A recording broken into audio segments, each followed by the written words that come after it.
আমার আর উঠতে ইচ্ছে করছে না। মুখ বাঁকিয়ে কথাটা বলে ঈশা ধুরুম করে দরজাটা টেনে দিয়ে চলে গেল। আয়েশ মুচকি হাসল। ম্যাডাম কি চলে গেছে? হঠাৎ কানে কারো আওয়াজ আসতেই আয়েশের মনে পড়ল তো অয়নের সাথে কথা বলছিল। আসলে আয়েশ এতক্ষণ কানে ব্লুটুথ লাগিয়ে অয়নের সাথে কথা বলছিল। হঠাৎ ঈশার রুমে চলে আসা ওর সাথে কথা বলতে বলতে ও যে লাইনে আছে সেটা ভুলেই গিয়েছিল। এখন হঠাৎ অয়নের কণ্ঠ কানে আসতে ওর মনে পড়ল যে ও তো ফোনে কথা বলছিল। হ্যাঁ, চলে গিয়েছে। ও আচ্ছা। ও যে বললো ডিনারের পর তুই নাকি ওকে তোর রুমে আসতে বারণ করেছিস, সেটা কি সত্যি? হুম। কেন? নিজেকে কন্ট্রোল করতে পারিস না বুঝি? আরে তেমন কিছু না। তাহলে কেমন কিছু? আরে যদি সব সময়ের মতো আসতো তাহলে আমি বারণ করতাম না, কিন্তু ম্যাডাম আসে নাইট ড্রেস পরে। নাইট ড্রেসগুলো কোনো পোশাক হলো, শরীরের উঁচু নিচু সব বোঝা যায়। তুই বল কেমন লাগে? তাই আমি বারণ করেছি যাতে ডিনারের পর আমার রুমে না আসে। তার মানে আমার ধারণাই ঠিক, মামা আমার নিজের কন্ট্রোলনেস নিয়ে ভয় পাচ্ছে। বুঝি বুঝি, সব বুঝি। তবে যাই বলিস, বিয়েটা যখন করেই ফেলেছিস, সো নিজেকে এতটা কষ্ট না দিলেও পারিস। আই মিন, ঈশা তো তোর বউ, তাই না? তাহলে নিজের করে নিতে প্রবলেম কোথায়? আচ্ছা, তোর কি আমাকে লুচু মনে হয়? আমি বিয়েটা করেছি জাস্ট নিজের ভেতর থেকে ইনসিকিউর ফিলটা দূর করার জন্য। সহজ ভাষায় বলতে গেলে খুঁড়ির নাটাইটা যেন আমার হাতে থাকে, তার জন্যই বিয়েটা করেছি, ঈশাকে ভোগ করার জন্য নয়। আর সবচেয়ে বড় কথা হলো আমি ঈশার শরীরকে নয়, ঈশাকে ভালোবাসি।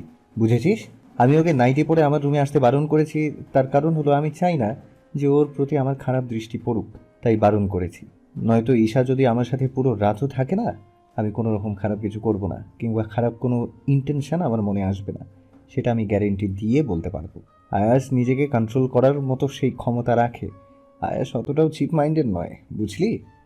তোর দ্বারাই শুধু এসব সম্ভব ভাই, আর কারো পক্ষে সম্ভব না। মানুষ যেখানে গার্লফ্রেন্ডকে পর্যন্ত ছাড়ে না, সেখানে তুই বিয়ে করা বউকে কিনা। You are great.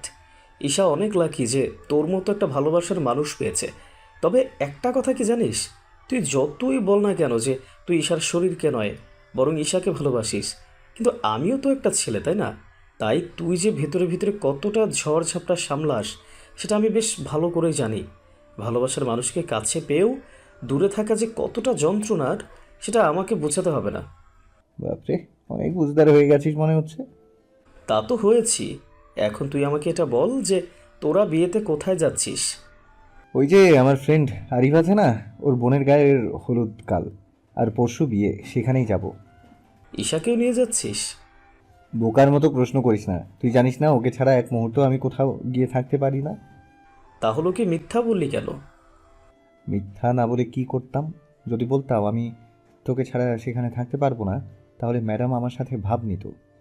ও, তবে যাই বলিস, এতই যখন ভালোবাসিস, চাইলেই কিন্তু একটু সুন্দর করে কথা বলতে পারিস ওর সাথে।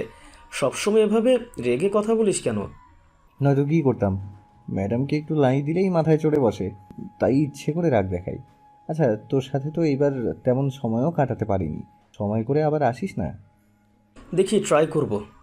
তবে হ্যাঁ, মিলিকে আনিস না, তুই একাই আসিস, নয়তো ভাইরে ভাই, অকালে আমার সংসারটা ভেঙে যাবে। তাই বলছি, তুই একা আসিস, মিলিকে ভুলেও আনিস না। কেন, তোর ম্যাম সাহেব জেলাচ্ছিল বুঝি?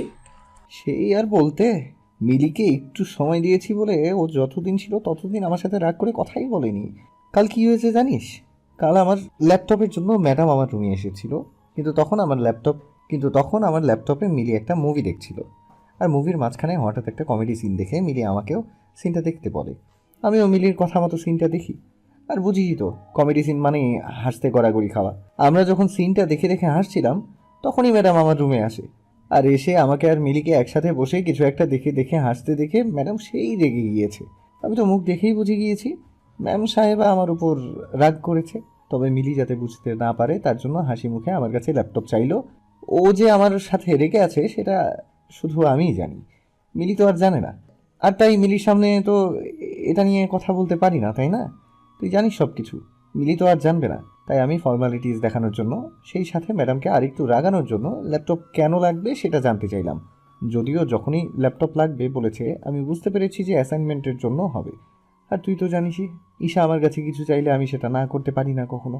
ও তো আমার প্রাণটা চাইলে আমি সেটাও হাসতে হাসতে দিয়ে দেবো। আর সেখানে ল্যাপটপ তো সামান্য ব্যাপার, কিন্তু ম্যাডাম আমার দুষ্টুমিটা বুঝতে পারেনি, রেগে আমার গলা টিপে ধরে। কি বলিস? তারপর? তারপর আর কি, আমার গলা টিপে ধরে নিজের সব রাগ ঝাড়তে থাকে। ও আসার পর মামির কল পেয়ে মিলি বেলকুনিতে মামির সাথে কথা বলতে যায়। আর ঈশা যখন আমার গলা টিপে ধরে রাগ ঝাড়ছিল, তখনই মিলি রুমে আসে। আর ঈশাকে ওইভাবে আমার গলা টিপে ধরতে দেখে ওকে একটু ঝাড়ি মারে আর বলে যে ও আর আমি মুভি দেখছিলাম, তাই ল্যাপটপটা এখন দেয়া যাবে না। ব্যাস, আগুনে ঘি পড়ে আগুনটা আরও বেশি করে জ্বলে উঠল। ও আচ্ছা আচ্ছা, তার জন্যই কি কাল ঈশা ডিনার টেবিলে আঙ্কেলকে ল্যাপটপ আনতে বলেছিল? আমার সাথে রাগ করে বাবাকে ল্যাপটপ আনতে বলেছে। তা তুই তো ওকে তোর রুমে যেতে বলেছিলি, রাগটা কমাতে পেরেছিস? সে আর বলতে, পুরো 1 ঘন্টা লাগিয়ে দিয়েছি শুধু ম্যাডামের রাগ ভাঙাতে। পেরেছিস তাহলে? অবশেষে। আয়াস পারবে না এমন কিছু আছে? তা ভাই 1 ঘন্টা ধরে করলিটা কি? হ্যাঁ, না মানে তুই তো আবার ধমক দেওয়া ছাড়া আর কিছুই পারিস না।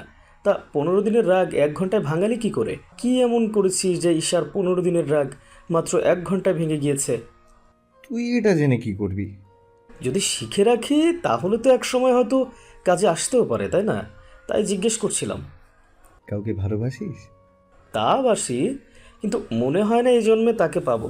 শুধু এই জন্মে কেন, 1000 জন্ম নিলেও মনে হয় না আমি তাকে পাবো। কি বলিস? তুই কাউকে ভালোবাসিস আর সেটা আমি জানি না, যাকে তুই ভালোবাসিস? আছে একজন। আমাকে বলা যাবে না? তোকে বলেই বা কি হবে ভাই? আমি যাকে ভালোবাসি তাকে কখনো পাবো না। আর অন্য মেয়েদের কাছে গেলে তো আমার হাঁটু কাঁপে। তাই এই জন্মে মনে হয় না আমার দ্বারা আর প্রেম টেম হবে। তাই নাকি? হুম। আচ্ছা, একটা কথা বলবো? কি কথা? তুই যে ঈশাকে বিয়ে করে নিয়েছিস সেটা তো ঈশা জানে না, রাইট?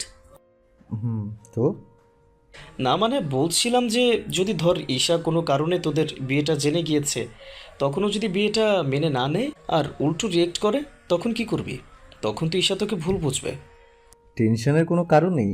যদি বাই এনি চান্স ও বিয়েটা জেনে যায় আর মেনে না নেয়, তাহলে আমাদের ডিভোর্সটা অটোমেটিক হয়ে যাবে। মানে তুই কি বলছিস? যে আমি তো কিছুই বুঝতে পারতেছি না। মানে হলো, ঈশা যদি বিয়েটা মেনে না নেয় আর যদি ও বলে যে ও এই বিয়েতে রাজি না, তাহলে বিয়েটা আর থাকবে না। আই মিন আমাদের ডিভোর্স হয়ে যাবে। আমি রেজিস্ট্রি পেপার সেভাবেই রেডি করেছিলাম। বাহ, তোকে তো দেখছি আমি যতটা স্মার্ট ভাবি তুই তার থেকেও কয়েকগুণ বেশি স্মার্ট। সে তো অবশ্যই, তবে আমি এটা নিয়ে একদম টেনশন করি না, কারণ আমি জানি ঈশা কখনো বিয়ে নিয়ে রিয়্যাক্ট করবে না, বরং শুনলে খুশি হবে। তুই এতটা জোর দিয়ে কিভাবে বলছিস? দেখ, এটা কোনো চিপস কিংবা চকলেট না, হ্যাঁ, যে এনে লুকিয়ে রাখলি আর পরে দিয়ে দিলি আর ঈশাও পেয়ে লাফাতে লাগলো। এটা বিয়ে ভাই। আর মেয়েরা কিন্তু এই জিনিসটা নিয়ে একটু বেশি পজিটিভ হয়, রাইট? হয়তো তুই যা ভাবছিস তার উল্টোটাও তো হতে পারে। হতে পারে ঈশা তোকে বিয়ে করতেই চায় না, বলা তো যায় না, তাই না? আরে এত প্যারা নিস না। তুই আমার প্রতি ঈশার দুর্বলতা সম্পর্কে জানিস না বলেই এমনটা বলছিস, কিন্তু আমি তো চিনি ঈশাকে, তাই আমি কোনো রকম নেগেটিভ ভাবছি না, আর তুইও ভাবিস না। তুই শিওর? Damn sure. ঈশাকে আমার থেকে ভালো আর কে বা চেনে? যে মানুষটা আমি বলতেই অন্ধ, সেই বিয়েটা অস্বীকার করবে সেটা আমার মনে হয় না। তুই জানিস, আমি যখন ওকে রেজিস্ট্রি পেপারে সাইন করতে বলেছিলাম, আই মিন যখন বললাম যে আমার কিছু শর্ত এই পেপারটাতে উল্লেখ আছে আর তোকে এখানে সাইন করে প্রুফ করতে হবে যে তুই আমার সব শর্ত মানবি, ও প্রথমে রাজি হয়নি। কিন্তু যখন বললাম যে যদি সাইন না করে তাহলে আমি ওর সাথে আর কখনো কথা বলবো না, তখন আর কোনো কথা না বলে বিনা বাক্যে সাইনটা করে দিয়েছে। এমনকি পেপারটাতে কি লেখা ছিল সেটা পর্যন্ত দেখতে চায়নি। কিন্তু যদি আমার জায়গায় অন্য কেউ ওকে এমন একটা শর্ত দিত আর এমন একটা পেপারে সাইন করতে বলতো, তাহলে আমি ড্যাম শিওর ও আগে 1 ঘন্টা ধরে খুঁটিয়ে খুঁটিয়ে পেপারটা শুরু থেকে শেষ পর্যন্ত পড়বে। আমার ঈশার উপর আমার পূর্ণ বিশ্বাস আছে। ওকে যদি কেউ আমার বিনিময়ে পুরো বাড়িটাও লিখে দিতে বলে না, তাহলে ও পুরো বাড়িটাই দিয়ে দেবে।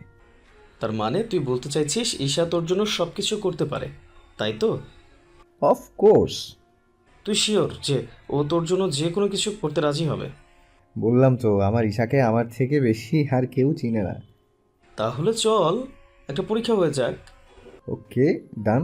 তবে আমি যখন বলবো তখন করিস। ওকে, দেখি তুই কতটা চিনিস আমাকে। আয়েশ যখন অয়নের সাথে কথা বলছিল, তখনই দরজা খোলার শব্দ শুনে আয়েশ দরজার দিকে তাকালো। ঈশাকে আবারও আসতে দেখে আয়েশ বলল, কিরে, আবার কি? রাত 11টা বাজে, না ঘুমিয়ে আমার রুমে কি করছিস? আর হাতে ওইগুলো কিসের পেপার? আরে অ্যাসাইনমেন্ট কতগুলো, অনেক চেষ্টা করেও পাচ্ছি না, তাই তোমার কাছে চলে আসলাম। তোমাকে করে দিতে হবে। কি, তুই এখন এত রাতে অ্যাসাইনমেন্ট করতে আমার রুমে এসেছিস? তোর কি মাথা টাথা সব গেছে? আমার হেল্প লাগবে সেটা ডিনারের আগে কেন বলিসনি আমায়? আমি তখন করে দিতাম। এখন কখন করব? প্লিজ করে দাও একটু, নয়তো কাল নিতে পারবো না। আর কাল জমা দিতে না পারলে স্যার মার্কসগুলো এক্সামের খাতায়ও তুলবে না। এগুলো এখানে রাখছি, দেখো যেন পড়ে টরে না যায়। আমি গিয়ে ল্যাপটপটা নিয়ে আসি। কিন্তু ঈশা, ঈশা কি আর আয়েশের কথা কানে নিচ্ছে? আয়েশের কোনো কথা কানে না নিয়ে দৌড়ে নিজের রুমে চলে গেল।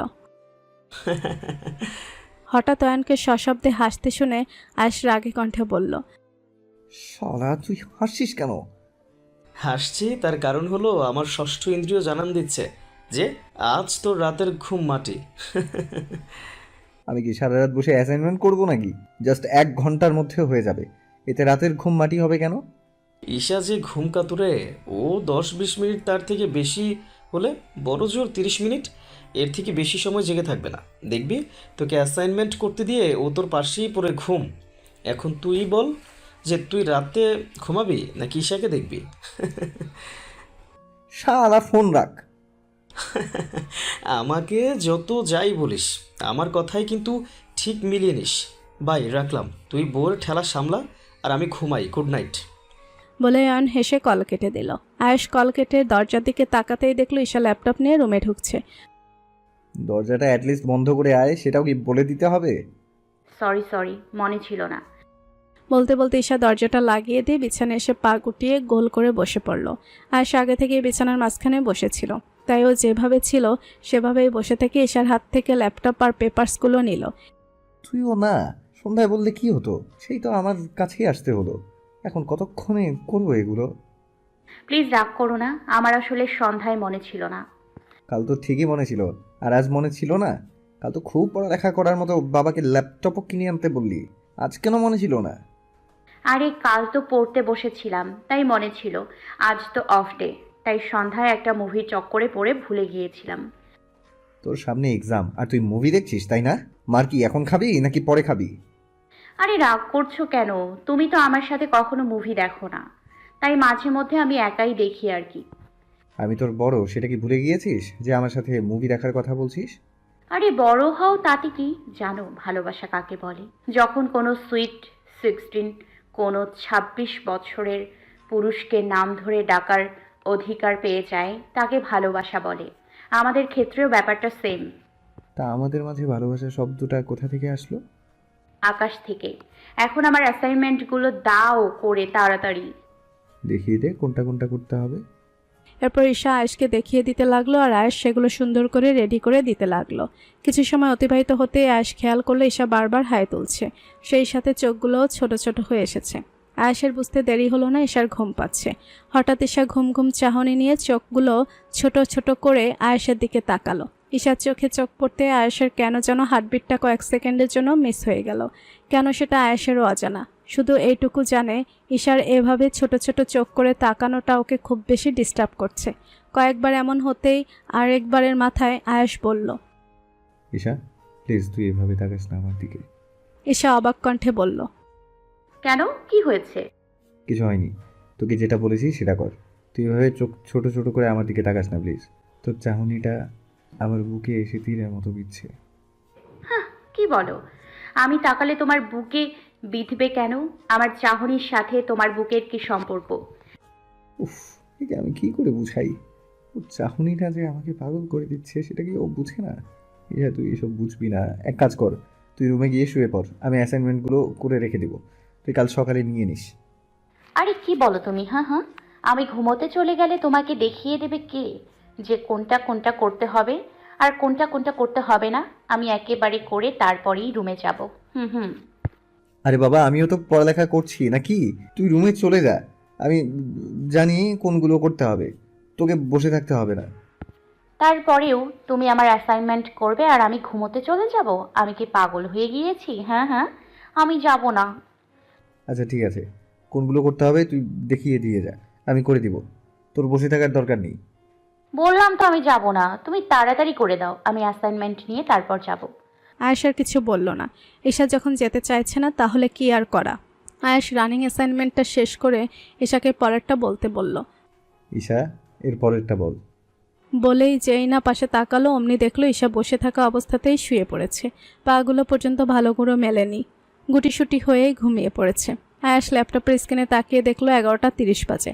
তার মানে ঈশা এসেছে মাত্র 25 মিনিট হয়েছে, আর অমনিই ও ঘুমিয়ে পড়েছে। অয়ন ঠিকই বলেছে, 30 মিনিটও হয়নি আর ম্যাডাম ঘুমিয়ে পড়েছেন। আমি এত করে বললাম যে রুমে চলে যা, কিন্তু না, উনি নিজে বসে থেকে অ্যাসাইনমেন্টগুলো কমপ্লিট করবেন। এখন তাহলে ঘুমিয়ে পড়েছে কেন? উঠি, আগে ওকে ঠিক করে শুইয়ে দিই, তারপর বাকিগুলো করব। হয়তো সকাল হলে বলবে ভাইয়া আমার এই হাতে ব্যথা করছে, ওই হাতের আঙ্গুল ব্যথা করছে। শুয়েছে শুয়েছে ঠিক করে সোজা হয়ে শুলে কি হতো? শুয়েছে তো শুয়েছে, হাত দুটোই গায়ের নিচে ফেলে দিয়েছে। যেই ভাবা সেই কাজ। আয়াস ল্যাপটপটা সেন্টার টেবিলের উপর রেখে দিয়ে পেপারসগুলো সবগুলো সেন্টার টেবিলের উপর রেখে ঈশাকে সযত্নে বালিশে শুয়ে দিল। তারপর কম্বলটা গায়ে টেনে দিয়ে আবারও ল্যাপটপ আর পেপারসগুলো নিয়ে বসে পড়লো অ্যাসাইনমেন্টগুলো কমপ্লিট করার জন্য। আয়াস অ্যাসাইনমেন্ট করলেও বারবার চোখগুলো ঈশার দিকেই চলে যাচ্ছে। শত চেষ্টা করেও যেন ব্যর্থ হচ্ছে আয়াস। তারপরেও কোনো রকমে অ্যাসাইনমেন্টটা কমপ্লিট করেছে। ল্যাপটপের স্ক্রিনে তাকিয়ে দেখে রাত 12:30। তার মানে পুরো 1 ঘন্টা 10 মিনিট লেগেছে অ্যাসাইনমেন্টগুলো করতে। আয়াস ল্যাপটপ আর পেপারসগুলো সেন্টার টেবিলের উপর রেখে দিয়ে 2 হাত টানা দিয়ে আলসেমিটা কিছুটা ঝেড়ে ঈশার দিকে তাকালো। ঈশা বেঘোর ঘুমে মগ্ন। আয়াস মুচকি হাসলো। ফাজলিটা কীভাবে ঘুমাচ্ছে দেখো, গা থেকে কম্বলও ফেলে দিয়েছে। ঘুমের মধ্যে কোথায় ও থাকে আর কোথায় কম্বল থাকে নিজেও জানে না। কথাগুলো বলতে বলতে আয়াস ঈশার গায়ে কম্বলটা টেনে দিয়ে ওয়াশরুমে চলে গেল। তারপর ওয়াশরুম থেকে এসে ঈশার পাশেই শুয়ে পড়ল। আয়াস শোয়ায় দেরি হয়েছে, কিন্তু ঈশার ওর বুকে মাথা রাখতে দেরি হয়নি। আয়াস শোয়ার সাথে সাথে ঈশা ওর বুকে মাথা রেখে ওকে শক্ত করে জড়িয়ে ধরল। আয়াস বেশ বুঝতে পারছে পাগলিটা ঘুমের ঘুরে এসব করছে। জেগে থাকলে কোনোদিনও ওর বুকে মাথা রাখতো না। এটা ভেবে মুচকি হেসে আয়াসও ঈশাকে জড়িয়ে ধরল। কিছু সময় যেতেই হঠাৎ আয়াসের মনে হলো ওর বুকের উপর ভেজা কিছু অনুভূত হচ্ছে। আয়াস অনতিবিলম্বে লাইটটা জ্বালিয়ে তাকালো নিজের বুকের উপর, আর তাকিয়ে যেটা দেখলো সেটা দেখে আয়াস হাসবে নাকি কাঁদবে সেটাই বুঝতে পারছে না। আসলে আয়াসের বুকের উপর ঈশার লালা পড়ে টি শার্টের কিছু অংশ ভিজে গিয়েছে, তাই ভেজা ভেজা অনুভূত হচ্ছে। ঈশার মুখ থেকে লালা পড়ছে দেখে আয়াস হাসলো। পাগলিটা আর বড় হলো না, এত বড় হয়ে গেছে, তারপর মুখ থেকে কেমন লালা পড়ছে দেখো। বলতে বলতে আয়াস সেন্টার টেবিলের উপরে থাকা টিস্যুর প্যাকেট নিয়ে সেখান থেকে 2টা টিস্যু নিয়ে খুবই যত্ন করে ঈশার মুখের লালাগুলো মুছে দিল। তারপর টিস্যুগুলো ডাস্টবিনে ছুঁড়ে ফেলে দিয়ে আবারও লাইটটা অফ করে দিয়ে ঈশাকে বুকে জড়িয়ে শুয়ে পড়ল। পরের দিন আয়াসের ঘুম ভাঙতেই দেখে ঈশা ওর বুকের উপর শুয়ে আছে। আয়াস মুচকি হেসে ঈশার মুখের উপর এসে পড়া চুলগুলো পরম যত্নে কানের কাছে গুজে দিল। মুখ থেকে চুল সরিয়ে ঈশার মুখের দিকে চোখ পড়তে আয়াস জোরে হেসে উঠল, কারণ ঈশার মুখ থেকে এখন রাতের থেকেও বেশি লালা পড়ছে। তবে আয়াস কিছু একটা ভেবে এইবার আর ঈশার মুখের লালাগুলো মুছল না, বরং ঈশাকে ডাকতে লাগলো। ঈশা, ঈশা, ঈশা ওঠ, সকাল হয়ে গেছে তো। এই ঈশা ওঠ, সকাল হয়ে গেছে, আর কতক্ষণ ঘুমাবি? আয়াস সেটাকে ঈশার ঘুম কিছুটা হালকা হয়ে এলো। এটা দেখে আয়াস আবারও বলল, কিরে উঠ বলছি, আর কত ঘুমাবি? তাড়াতাড়ি উঠ, নয়তো কিন্তু বিছানা থেকে সোজা নিচে ফেলে দেবো। এইবার ঈশার ঘুমটা পুরোপুরি ভেঙে গেল। ঘুম ভাঙতে ঈশার মনে হলো ও শক্ত কিছুর উপর মাথা রেখে শুয়ে আছে। সাথে সাথে চোখ খুলে তাকালো ঈশা। যখন দেখলো আয়াসের বুকের উপর মাথা রেখে শুয়ে আছে, সাথে সাথে শোয়া থেকে লাফিয়ে উঠে বসে পড়ল ঈশা। আয়াস অবাক কণ্ঠে বলল, কি হয়েছে, এমন লাফিয়ে উঠলি কেন? আমি এখানে কখন আসলাম? তুই আসিস নি, কাল রাতে আমি তোর রুমে অ্যাসাইনমেন্ট রেডি করতে এসেছিলাম। সাথে সাথে ঈশার কাল রাতের কথা মনে পড়ল। সেই সাথে এটাও মনে পড়ল যে ও আয়াসের রুমে এসেছিল অ্যাসাইনমেন্ট করতে, কিন্তু কখন ঘুমিয়ে পড়েছে সেটা মনে পড়ছে না। আচ্ছা, আমি তো অ্যাসাইনমেন্ট করছিলাম, তাহলে কখন ঘুমিয়ে পড়লাম? পুরো রাত আমার বুকে মাথা রেখে আরাম করে ঘুমিয়ে এখন বলছিস কখন ঘুমিয়েছিস? দেখ লালা ফেলে আমার টি শার্ট সব ভিজিয়ে ফেলেছিস। কি, আমার মুখ থেকে লালা পড়েছে? মোটেও না, আমি ছোট নাকি যে আমার মুখ থেকে লালা পড়বে? আমি জানতাম তুই মানতে চাইবি না, তাই প্রুফ রেখে দিয়েছি। কি প্রুফ? মুখের পাশে হাত দিয়ে দেখ, নিজেই জানতে পারবি। সাথে সাথে এশা মুখে হাত দিয়ে দেখলো সত্যি ওর মুখে লালা লেগে আছে। এশা কিছুটা লজ্জা পেল। ঈশার লজ্জা পাওয়াটা আয়াস বুঝতে পেরে বলল, আর লজ্জা পেতে হবে না, রাতেও একবার টিস্যু দিয়ে মুছে দিয়েছিলাম আমি। এখন যা গিয়ে ফ্রেশ হয়ে নে, আর অ্যাসাইনমেন্টের পেপারসগুলো নিয়ে যাস। সব হয়ে গেছে? হ্যাঁ হয়েছে। আমি কি তোর মতো ঘুম কাতুরে নাকি যে অর্ধেক করে ঘুমিয়ে পড়বো? থ্যাঙ্কস। শুধু থ্যাঙ্কসে কাজ হবে না। এতগুলো অ্যাসাইনমেন্ট করে দিলাম না ঘুমিয়ে, আর তুই সামান্য থ্যাঙ্কস দিয়ে কেটে পড়বি? তা হবে না। তাহলে কি চাও? যেটা চাইবো সেটা দিতে পারবি? আমার সাধ্যের মধ্যে থাকলে অবশ্যই দিব। না থাক, পরে কোনো এক সময় চেয়ে নিব। এখন তুই যেতে পারিস। ঈশা আচ্ছা বলে বিছানা থেকে নেমে অ্যাসাইনমেন্টের পেপারসগুলো হাতে নিতে নিতে বলল, বলছিলাম কি, তোমার টি শার্টটা খুলে আমাকে দিয়ে দাও, আমি ধুয়ে শুকিয়ে তোমাকে এনে দিয়ে দিব। কেন? আমার হাত নেই? আমার টি শার্ট তোকে ধুতে দিব কেন? না মানে আমার লালা লেগেছে তাই আর কি, আমি ধুয়ে দিতে চাইছি। প্রয়োজন নেই, আমার টি শার্ট আমি ধুয়ে নিব। তুই তোর কাজ কর। আর হ্যাঁ, কলেজ থেকে এসে মোবাইল নিয়ে না পড়ে থেকে কিছু সময় ঘুমিয়ে নিস, নয়তো রাতে ঝিমাবি আবার। বিয়েবাড়ির অনুষ্ঠান, কখন ঘুমাতে পারবি সেটা তো বলা যায় না, তাই কিছু সময় ঘুমিয়ে নিলে রাতে তোর প্রবলেম হবে না। মনে থাকবে আমি কি বলেছি? হুম। এখন যা, আমিও ফ্রেশ হতে যাচ্ছি। এই বলে আয়াস ওয়াশরুমে আর ঈশা নিজের রুমে চলে গেল। এরপর ফ্রেশ হয়ে নিচে গিয়ে সবার সাথে একসাথে ব্রেকফাস্ট করে আয়াস অফিসে আর ঈশা কলেজে চলে গেল। আজ যেহেতু সন্ধ্যায় বিয়েতে যাবে তাই আয়াস সন্ধ্যার আগেই বাসায় ফিরেছে। ঈশা আগে থেকেই কাপড় চোপড় লাগেজে নিয়ে নিয়েছে আর রেডি হয়ে নিয়েছে, কারণ আয়াস ঘন্টাখানিক আগে ঈশাকে কল দিয়ে বলেছে যেন ও এসে ঈশাকে রেডি দেখে। ঈশাও বাধ্য মেয়ের মতো আয়াসের ফেরার আগে আগে রেডি হয়ে বসে আছে, বিয়েতে যাবে বলে কথা। ঈশা আয়াসের রুমে এসে দেখলো আয়াস রেডি হচ্ছে। কি মনে করে যেন আয়াসের বিছানায় বসে পড়ল। তারপর আয়াসের দিকে তাকিয়ে বলল, আচ্ছা আমরা কখন ফিরবো? আয়াস এক নজর ঈশার দিকে তাকিয়ে আবারও আয়নায় চোখ রেখে কোট গায়ে দিতে দিতে বলল, এখনো তো যাইনি, আর তুই আশা নিয়ে ভাবছিস? বলো না কখন ফিরবো আমরা। কাল। তার মানে আজ রাতে আমরা ওখানেই থাকবো? কেন? তোর কি কোনো প্রবলেম আছে? থাকলে বলতে পারিস, আমি একাই চলে যাব। আরে না না না, আমি কি বলেছি নাকি আমার প্রবলেম আছে? আমি তো এমনিই জিজ্ঞেস করছি। সোয়েটার নিয়েছিস? তুমি কি পাগল হয়ে গেছো? বিয়ে বাড়িতে কেউ সোয়েটার নিয়ে আসে?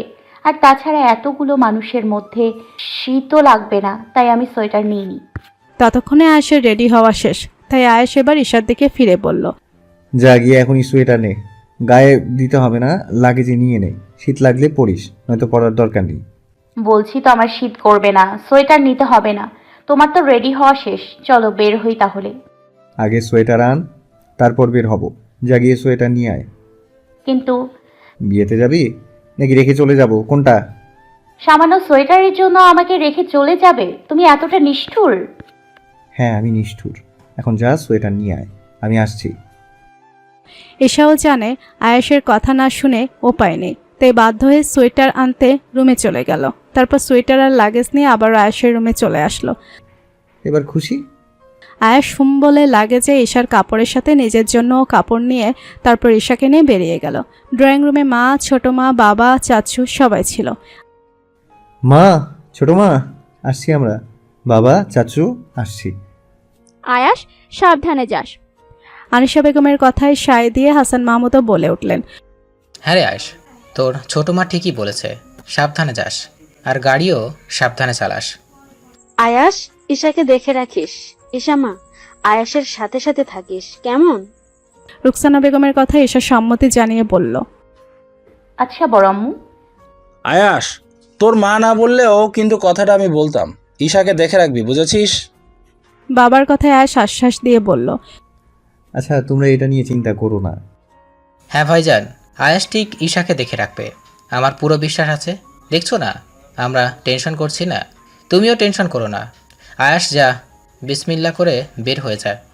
বড় ভাইয়ের হাত থেকে আয়েশকে বাঁচাতে হাসান মাহমুদ কথাটা বললেন। রায়হান মাহমুদ আর কিছু বললেন না।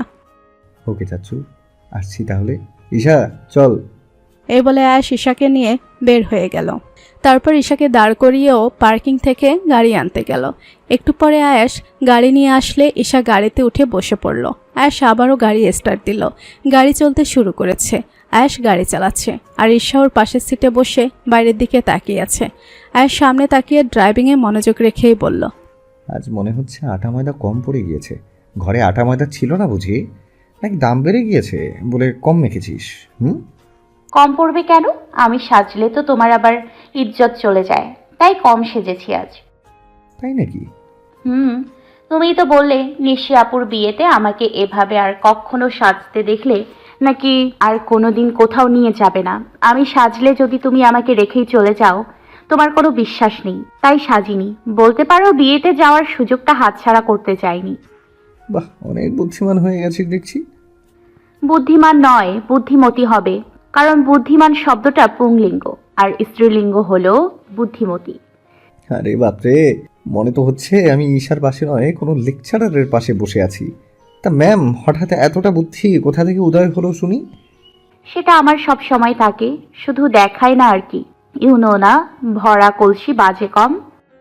আই নো, তার জন্যই তো তুই বেশি বাজিস।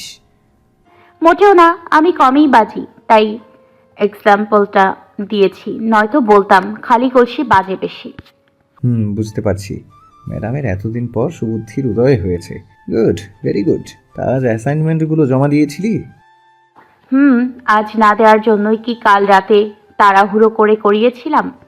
বলা তো যায় না, তুই তো আবার আমাকে কষ্ট দেওয়ার জন্য মাঝে মাঝে না লাগলে সেটাও করিয়ে নিস। তা কিছু বলেছে স্যার? আই মিন, কোনো ভুল টুল হয়েছে? তুমি করে দিয়েছো, কোনো ভুল কি হতে পারে? ইনফ্যাক্ট ক্লাসের সবার থেকে আমারটা বেস্ট হয়েছে। কি বলিস? আমি তো মাঝে মাঝে ভুল লিখে দিয়েছিলাম যাতে স্যারের হাতে মার খাস, আর তুই বলছিস স্যার তোরটা বেস্ট হয়েছে বলেছে? আচ্ছা, স্যার ভালো করে পড়ে দেখেছে তো, নাকি লেখা সুন্দর দেখে নাম্বার দিয়ে দিয়েছে? কি জানি, হয়তো তুমি ইচ্ছে করে ভুল লিখেছিলে, সেটা স্যার বুঝতে পেরেছে, তাই বেস্ট হয়েছে বলেছে। হয়তো বা, কিন্তু আমার খুব আফসোস হচ্ছে। ভেবেছিলাম তোকে মার খাওয়াতে পারবো, কিন্তু সেটা আর হলো না। এত আফসোস করছো কেন? স্যারের হাতে মার খায়নি বলে যখন তোমার খারাপ লাগছে, তখন তুমি না হয় মেরে দাও কয়েকটা। আরে সেটা সম্ভব হলে তো কবেই মেরে দিতাম। কেন সম্ভব না? আর কেন, আমি মারলে তো তুই আবার দৌড়াতে দৌড়াতে বাবা মাকে, আই মিন তোর প্রাণের বড় আব্বু আর বড় আম্মুকে গিয়ে বলবি। তাই সম্ভব না। আমি বাবা মার বকা খেতে পারবো না। তুই যে আমাকে কেন মারতে পারবি না সেটা ভালো করেই আমি জানি ভাইয়া। তুই যতই মুখে না বলিস, আমি তো বুঝি তোর ফিলিংসটা। ঈশা অতটাও ছোট নয় যে একটা ছেলের মনের ফিলিংস বুঝবে না। আর অ্যাসাইনমেন্টটাতেও যে কোনো রকম ভুল কিছু লিখিসনি সেটা আমি জানি। ইনফ্যাক্ট তুই যে নিজের বেস্টটা দিয়ে আমার অ্যাসাইনমেন্টটা করে দিয়েছিস, সকালে অ্যাসাইনমেন্টটা পড়ে দেখার পর আমি বেশ ভালো করে বুঝেছি। ঈশাকে চুপ করে থাকতে দেখে আয়াস বলল, কি রে, কিছু বলছিস না যে? মনে মনে কি এমন ভাবছিস? কিছু না। তখনই ঈশা খেয়াল করলো ওদের গাড়ি আরিফদের বাড়ির রাস্তা ফেলে চলে যাচ্ছে। ঈশা যেহেতু আগেও দু একবার গিয়েছিল আয়েশের সাথে, তাই আরিফদের বাড়ির রাস্তাটা চিনতে ওর বিন্দুমাত্র বেগ পেতে হয়নি। কিন্তু আয়েশকে আরিফদের বাড়ির রাস্তা অতিক্রম করতে দেখে ঈশার সাথে সাথে চেঁচিয়ে উঠল, ভাইয়া গাড়ি ঘোরাও, ঘোরাও গাড়ি। আয়েশ গাড়ি না থামিয়ে ড্রাইভিংয়ে মনোযোগ রেখে বলল, কেন হঠাৎ গাড়ি ঘুরাবো কেন? আরে ঘোরাতে বলেছি, ঘোরাও না। তুমি দেখছো না আমরা আরিফ ভাইয়াদের বাড়ির রাস্তা ফেলে চলে এসেছি? তুমি কি আরিফ ভাইয়াদের বাড়ির রাস্তা ভুলে গিয়েছো নাকি পাগল হয়ে গেছো? আমি মোটেও বলিনি। আর পাগল আমি হইনি, পাগল হয়েছিস তুই। আজকাল মানুষ বাড়িতে বিয়ের অনুষ্ঠান করে নাকি? বিয়ে হচ্ছে রিসর্টে, তাই আমরা সোজা রিসর্টে চলে যাচ্ছি। ও, সেটা আগে বলবে না? কিন্তু রিসর্টে হচ্ছে শুনে আমার একটা কথা ভেবে মন খারাপ হচ্ছে। কি কথা? ভেবেছিলাম বাড়িতে হলে রাতে বেশি না হোক একটু হলেও ঘুমাতে পারবো, কিন্তু এখন তো মনে হচ্ছে সেটাও আর হবে না, কারণ রিসর্টে তো আর শোয়ার জন্য রুম থাকে না। তুই কি বিয়েতে যাচ্ছিস নাকি ঘুমাতে যাচ্ছিস, কোনটা? বিয়েতেই যাচ্ছি, বাট এত বড় একটা রাত জেগে জেগে কি করব? অনুষ্ঠান শেষ হলে তো একটু ঘুমোতে হবে, তাই না? মাথা মোটা কোথাকার। ওরা কি এতগুলো মানুষকে না ঘুমিয়ে রাখবে? রিসোর্টটা 3 তলা বিশিষ্ট। গ্রাউন্ড ফ্লোরে অনুষ্ঠান হবে, আর সেকেন্ড এবং থার্ড ফ্লোরে গেস্টরা থাকবে। এখন খুশি? তবে তুমি যাই বলো, আমার এসব হোটেল টোটেল বিয়ের অনুষ্ঠান করা ভালো লাগে না। আমাদের বিয়ের অনুষ্ঠান আমি বাড়িতেই করতে বলবো। আয়েশ অবাক কণ্ঠে বলল, হোয়াট? তোদের বিয়ে মানে? না মানে, আমি যেহেতু মেয়ে তাই একদিন না একদিন বিয়ে তো হবেই। আর আমার সাথে যার বিয়ে ঠিক হবে আমি তার কথা বলছি। আমাদের বিয়েটা বাড়িতেই করতে বলবো। বাহ, এত দূর ভেবে রেখেছিস। তা হানিমুনটা কোথায় করবি ভেবেছিস? না মানে যখন বিয়ে কোথায় হবে এটা ভেবে রেখেছিস, তাহলে হানিমুনে কোথায় যাবি সেটাও নিশ্চয়ই ঠিক করে রেখেছিস। কোথায় যাবি? ব্যাংকক নাকি দার্জিলিং নাকি ব্রাজিল আর নাকি থাইল্যান্ড? ছে, এসব জায়গায় মানুষ যায়, আমি এসবের একটাতেও যাব না। ও, তা ম্যাম আপনার কোন জায়গাটা পছন্দ শুনি? সুইজারল্যান্ড। এতগুলো জায়গা থাকতে তোর সুইজারল্যান্ড পছন্দ কেন? কারণ আমি সুইজারল্যান্ডে গিয়ে আমাদের ভালোবাসার নিদর্শন রেখে আসতে চাই। তুমি তো শুনেছ নিশ্চয়ই, সুইজারল্যান্ডে একটা লাভ লক ব্রিজ আছে, আর সেটাতে প্রতিদিন কোটি কোটি মানুষ তাদের ভালোবাসাকে তালাবদ্ধ করে চাবিটা সেই ব্রিজের নিচে ফেলে দিয়ে আসে। তাই আমিও আমাদের ভালোবাসাটা তালাবদ্ধ করে চাবিটা সেই ব্রিজের নিচে ফেলে আসতে চাই।